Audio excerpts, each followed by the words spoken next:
You are listening to the Healing Migraines Naturally podcast. I'm your host, Dr. Leslie Caesar, and I'm helping women rediscover a migraine-free life. Today, I'm talking to Kathy, who 2.5 months ago reached out to me, and we started working together to restore her health so that her body would stop generating chronic migraines. Let's listen to her story. Hi, Kathy. How are you? Hi, Dr. Leslie. I'm fine. Well, great. It's great to talk to you today. Thank you so much for joining me on the podcast. Well, thank you for inviting me. And so when did you reach out? Less than 3 months ago, I believe. About 3 months ago, I think you reached out. It was in December, I think, or late November. Yeah. What were you going through at that time? What was your life like? I was pretty miserable. I started having migraines about probably now 7 years ago, and they just had been continuing to get worse. And I was experiencing daily pain of some degree, but also having migraine level pain that needed medication. I mean, many days a week, and having so much pain and actually running out of medication. And it was just a never ending cycle that I was going through. And how was this affecting your personal life, your career? Tell me more. It affected every area of my life. And in fact, I ended up retiring from the job that I had a career in for years, about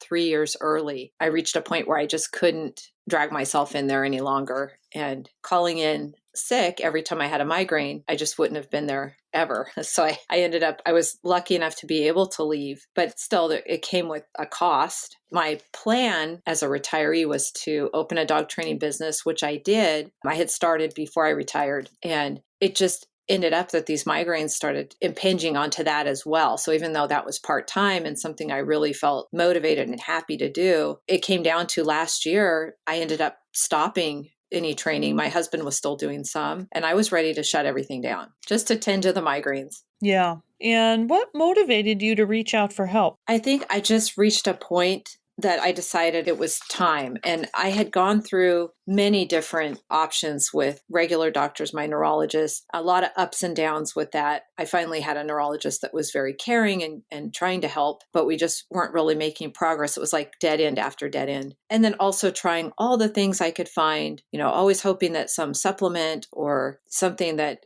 the new promise was going to help. And I was taking so much medication, I was really quite concerned about what that was doing to my health as well. So I had found your Facebook page maybe a year ago. So I'd been following along, and I noticed a lot of patterns that were similar to what I experienced. And I listened to some of your recordings, and everything really resonated with what I was experiencing, and it made sense. So I finally said, I just have to try this. Because after so many failures, it was a little hard to dip my foot into the pool. But I realized I just really needed to do that because everything you were saying was really resonating with, taking medication that stops working and just all of those things that I think that you can help me. Well, good. I'm glad you reached out. And were you nervous to reach out? Like, did you have any fears reaching out or starting, when we started to work together, did you have any fears around that or? I definitely did. And I think the biggest flashing light fear was that it wouldn't work. And there's two folds to that. One is, gosh, if I make an investment of time and money and it doesn't work, I've done that before many times. But the other one is if it doesn't work, it's like all the hope is gone. So as long as I hadn't tried working with you, well, gosh, there's still that one thing out there I haven't tried yet that might help. This is a real common psychological, if you want to call it like a trap or dynamic that people get into. I've experienced myself over the years with various health concerns too, where if we don't take action, we can kind of hang on to the hope that in the future we will feel better. It's a very interesting psychological dynamic. I've experienced it too. It's almost like fear of being let down, fear of letting myself down. I don't know if you experienced any of that, but I've definitely been in situations where I've been afraid that I would let myself down. And that's horrible. Nobody wants to let themselves down. So we will definitely delay action if that's a piece of it too. Do you feel like you went through any of that? I think sometimes making no decision feels safer than making a bad decision. Yeah, interesting. That's a true statement, huh? So what was the tipping point for you to kind of move past that inertia? What was the tipping point for you? What gave you the courage to move forward? I think I just kind of hit the wall in how much this was impacting my life and how much it was impacting my relationships, and not just with people, but with my dogs. I have 4 dogs that I like to train. And I realized they're just getting older. I'm not doing things with them that I wanted to do, that I planned to do. And I really felt like I just had to make another big effort to try to find a solution. So it was really the things that you love the most in your life that motivated you, huh?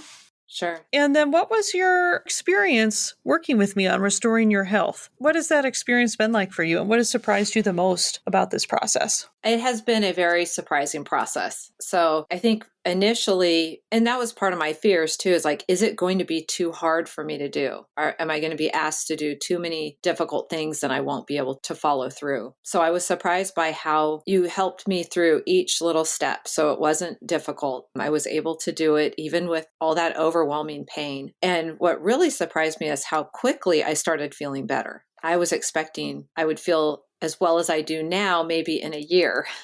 And it's only been a few months. Yeah. The other thing that really surprised me was not only did my migraines improve so significantly, but all these other symptoms that I was having that I never thought of that your work would touch started improving as well. So I just thought I'll have less head pain. That was my thought going into this. But instead, I had all these other great improvements. And that was a really great outcome for me. Yeah, that's so interesting because this is, most of my clients, when they come to me, it's like, just make the head pain stop.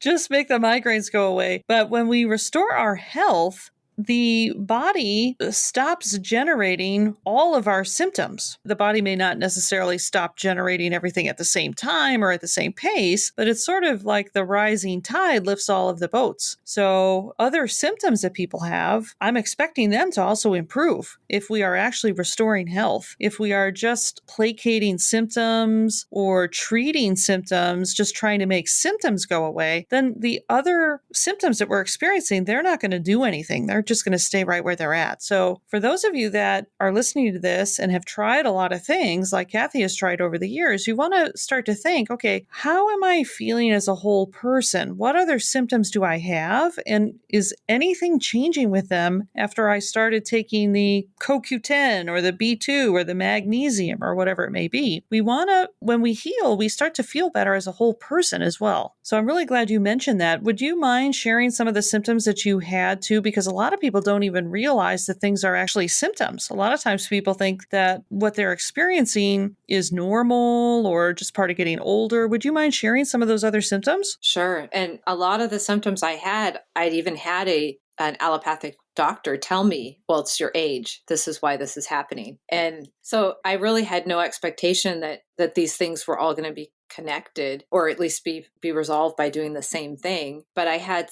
in addition to pain, migraine pain, I had issues with my vision was not doing well. So I was having to wear reading glasses at night, which I really hated doing. And I really love reading at night. I couldn't process things. Some of this I thought, okay, this is probably related to the migraines. I couldn't read and process what I was reading. So I'd have to read things over and over again. I thought my vision was probably just age related. I was having a lot of problems with Renaud syndrome. So having my hands and my feet would go completely cold, and the only way I could warm them up, they'd be completely white, like there's no blood flow at all. I was constantly having to warm them under hot water or take hot showers or hot baths to resolve them. And in addition, I had a lot of issues with getting cold and just feeling cold all the time. So I'd wake up in the morning and feel like I was freezing cold, even though I was under covers and it was not that cold in the house. Let's see, what else did I had so many things. My fingernails were splitting. I had lots of digestive issues, and I've had digestive issues for many, many years before I ever had migraines. But certainly some of the migraine medications, they made it actually a lot worse. And then I was also experiencing a lot of fatigue. I felt tired. I thought, okay, well, I have a lot of pain, so I'm going to feel tired all the time. And then I was losing the feeling in my toes. That was one of the things that I was told 10 years ago when it started happening. The doctor told me, oh, it's your age. And I'm like, gosh, I'm not that old. What are they going to be like in 20 years? It's amazing how much is attributed to aging. It's like, oh, I just call it aging. And then, Send him away. Oh, so interesting that numbness in the toes. I didn't realize. So that predated the migraines, huh? I didn't realize the timeline on that. It was 10 years ago that I started losing the feeling. It's been very slowly progressing, but it had progressed from my big toe up into the foot. First, it started on one side. Now had moved to where the other side was affected as well. And this is something actually, if I'm remembering correctly, I don't think you even mentioned that to me when we first started working together as a symptom. If I'm remembering correctly, probably because you just associated it as, quote unquote, normal aging. That's what you had been told. And if I'm remembering correctly, you brought that up to me after it started to improve because you noticed the improvement. And so this happens frequently. People won't mention something to me when we start working together. And then when it starts to improve, that's the first time I hear about it. So this again, when we're treating the symptoms with drugs or natural substances, it is not generating a whole body effect, right? The normal way of operating when you go to either conventional medical doctor or a natural practitioner is they give you something for every symptom. Oh, you're going to take the GABA for the numb toes, and you're going to take, the Butterbur for the migraines, and you're going to take adrenal support for the fatigue. And they're going to take all of your symptoms and they're going to give you all these little things for each of the symptoms. The medical doctor is going to give you as many drugs as that are available to treat the symptoms. Natural practitioner is going to give you a whole long list of supplements to take for every symptom. But that doesn't work. You want to restore the health, and then the body will stop generating those symptoms. The body will actually heal itself. So that's what you experienced with that one. It was really neat when you told me about that, because it never ceases to amaze me what the body does and how much the body can heal when we address what's missing or what's blocking the body from healing itself. It was a big surprise, like each symptom. So I laid out all these symptoms, and I can say all of them have improved or completely been resolved. So it was just amazing. And I hadn't mentioned the numbness because I thought, well, that's not a part of the migraine problem. Right. How could that be related to my migraines, right? How could my big toe be related to my migraines? But it's our body generating all of the symptoms. So at the body level, at the most fundamental level of the body, all those symptoms are connected. It's really interesting. And, you're in your mid 50s, Kathy. I mean, you think apparently your doctors think that's old. I mean, I'm going to turn 50 this year. It sure doesn't seem old to me. So yeah, like you say, you were in your mid 40s when they told you that. I mean, what's the future? It's a little scary thinking back, and I'm really glad that I found you, because I feel one of the things that resonated with me in one of the webinars was that you talked about the migraine being an alarm, and it's your body's way of telling you that you're not in good health or something similar to that. And that was kind of the turning point for me, as I heard that and went, that's how I do feel like I'm in bad health. Like I don't feel like I'm healthy, but I have migraines. I feel like things are falling apart. Yeah. And that really made a lot of sense to me. And yet, they weren't finding anything on blood work or imaging or things like that, right? I mean, this is really frustrating for people. They feel horrible, and their doctor tells them they're healthy. That was my case. I had a great neurologist who was always looking, but we weren't finding anything that could explain what was causing that degree of pain. Yeah. The blockers are missing pieces to your health. They were not going to be picked up on an MRI. They were not going to be picked up with blood work. They were much subtler than that. Right? Conventional medicine, the imaging and the lab work is designed to pick up, things like brain tumors or things like major, say, electrolyte imbalances, major disturbances with kidney function or severe liver damage, those types of things. That's what conventional medicine is looking for. But our health deteriorates long before those things are picked up on lab work or imaging, and we can feel really, really poorly before any of that stuff gets picked up on imaging. So what you have experienced, I have heard so many times. I went to my yearly exam and I was told I was healthy, and yet I can't, I had to quit my job. Then, I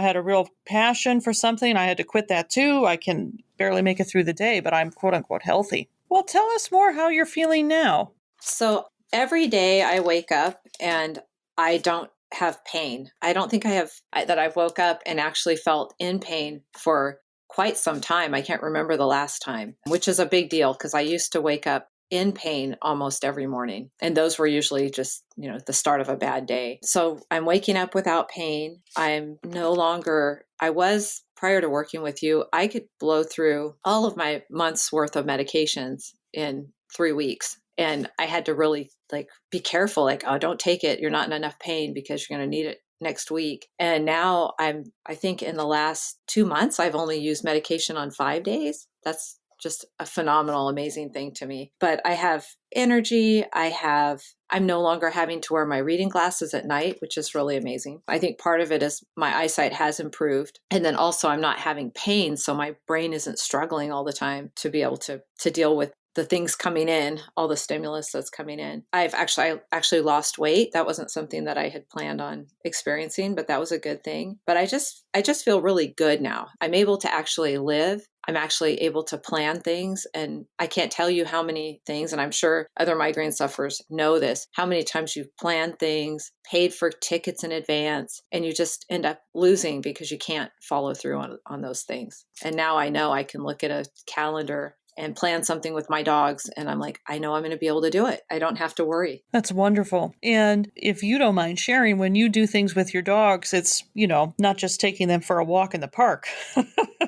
So I do competitive things with my dogs. So things like going to obedience trials, or I teach nose work and I compete in nose work with my dogs. And that's a competitive event where we teach the dogs to find target odor. So they use birch oil or anise oil, and it's hidden in a room, made to kind of mimic what drug dogs do. So my dog will go into a room and search and then find where that Q-tip scented with oil is that's hidden to both of us. So we go and do those kind of activities, and it's a lot of fun, and it's a lot more fun doing it without pain. So I was dragging myself around and doing as much as I could, but I never really felt good. And now I can actually go and enjoy the whole experience. That's awesome. And are you back to work? I am. So I was able to start teaching again in January. And I mean, it's just the first few weeks of teaching without pain. I was like, this is completely foreign to me, because I think I had started having migraines around the time I started teaching or doing dog training.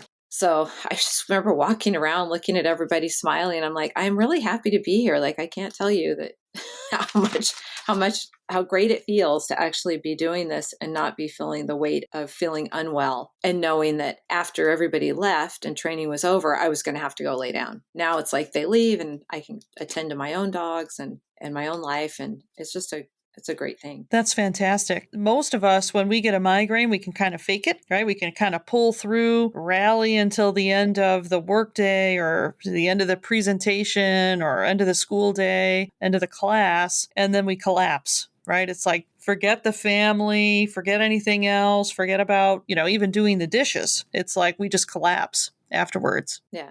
And everything had to be planned around that. So even if I wanted to take them to a place, maybe take them to a trial that's in another state, I would have to plan for first having enough medication that I could get through the trip, and then having at least a couple of days where I would be in bed in so much pain that I wouldn't be able to get up. And that takes a lot of the joy out of going and doing something you want to do. Yeah, no kidding.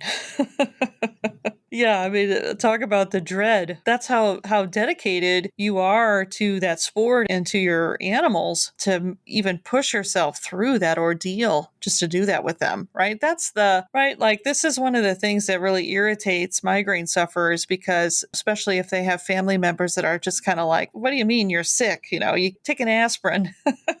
Kind of a thing while, you're traveling and laying in a foreign hotel room and everything else, just so that you can do this work with your dogs, at a trial, right? You're going through days and days of agony so that you can participate in this. And people have no idea, right? Because we don't look, right? It's not like, we have a missing arm or something like that, an arterial wound. It's not obvious to people the amount of pain that we're in. So I'm so happy for you that you can now enroll in these things and plan to take trips and do these great things with your dogs and not have to just white knuckle your way through it. Oh my goodness. It's a great thing. And I think I'm still taking it in. This is really happening.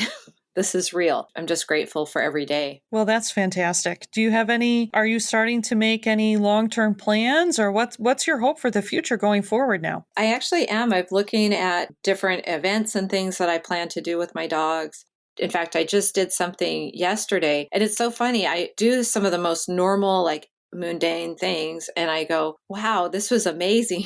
I got to do this, and I didn't have any pain while I was doing it. I went to a nursery with my husband, and we bought a bunch of citrus trees. And I'm like, I know that these trees are going to get put in the ground and I'll take care of them. But just driving somewhere, going and shopping for these trees and bringing them home and not having pain and knowing that I can follow through with them. Because I mean, I can't tell you how many poor trees and plants. I love doing gardening, but over the past years, how many of them I've brought home and they just died in their pots because I couldn't manage to deal with planting them or following through. I wanted them, but I didn't have the ability to follow through with them. So I have a big garden planned. I have, gosh, there's just so many things, so many things I'm looking forward to. Oh, that's amazing. Just amazing. Well, congratulations again, Kathy. You worked hard on your healing and you're reaping the rewards. I'm so happy for you. Oh, well, thank you. And I do have to say you made it easy. I mean, it was work, but it was not particularly hard, or at least I didn't find it to be. I try to make it as easy as possible, that's for sure. Because again, I know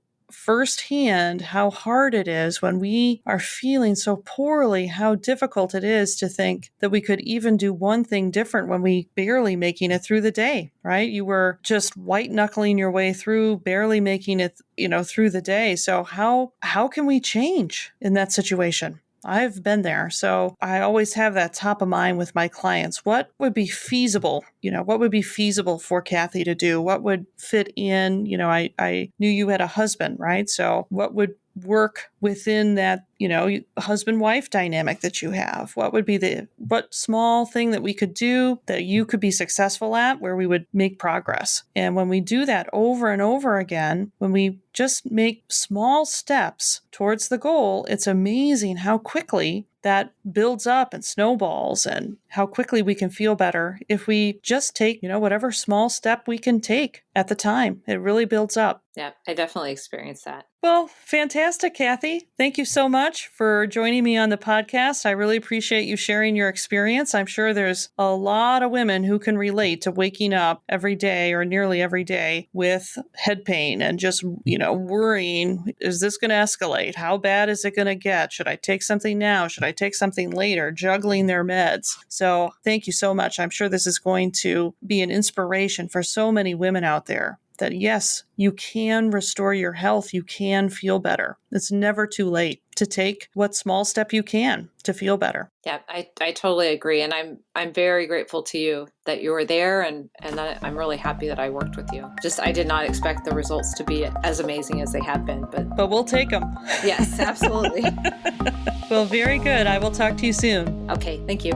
And thank you for listening. Before you go, be sure to like this episode and subscribe to this podcast. You can find us on Spotify, iTunes, and other popular podcast platforms. Do you have someone in your life who would benefit from what we talked about today? Please share it with them. Share on your social media. Share within other migraine Facebook groups that you are in. We really want to get the word out that you can recover your health and stop getting chronic migraines. And if you want to stay connected, join my free migraine Facebook group with over 11,000 women who are rediscovering a migraine-free life. Go to Healing Migraines Naturally with Leslie Caesar, ND, on Facebook or to healingmigrainesnaturally.com and we'll redirect you to the Facebook group.